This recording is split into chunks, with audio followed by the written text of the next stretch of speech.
প্রিয় দর্শক, আসসালামু আলাইকুম ওয়া রাহমাতুল্লাহ। আল্লাহ রাব্বুল আলামিন পবিত্র কোরআনুল কারীমের সূরা ইনফিতারের শেষের আয়াতে বলেছেন, আউযু বিল্লাহি মিনাশ শাইতানির রাজিম, বিসমিল্লাহির রহমানির রহিম। ইয়াওমা লা তামলিকু নাফসুল লিনাফসিন শাইআ ওয়াল আমরু ইয়াওমা ইযিল লিল্লাহ। অর্থাৎ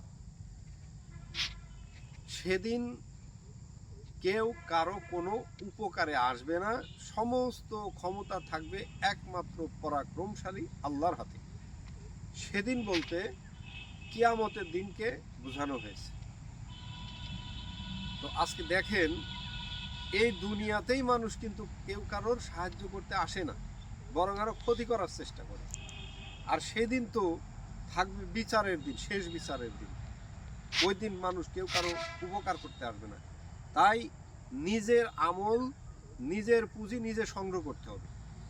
এই যে আমরা যে ক্ষেতের পরিচর্যা করি, এই পরিচর্যা করবেন এবং সাথে সাথে আপনার মুখ চলতে থাকবে কি? আল্লাহর কালাম। যতক্ষণ ক্ষেত পরিচর্যা করবেন, শাকসবজির পরিচর্যা করবেন, ততক্ষণ মুখে আপনি সূরা কেরাত পড়তে থাকেন আর আল্লাহর জিকির করতে থাকেন। ইনশাআল্লাহ সেই কিয়ামতের দিন এই জিকিরের ওসিলায় হয়তো আল্লাহ আপনাকে মাফ করে দিতে পারে। আসসালামু আলাইকুম ওয়া রাহমাতুল্লাহি ওয়া বারাকাতুহু।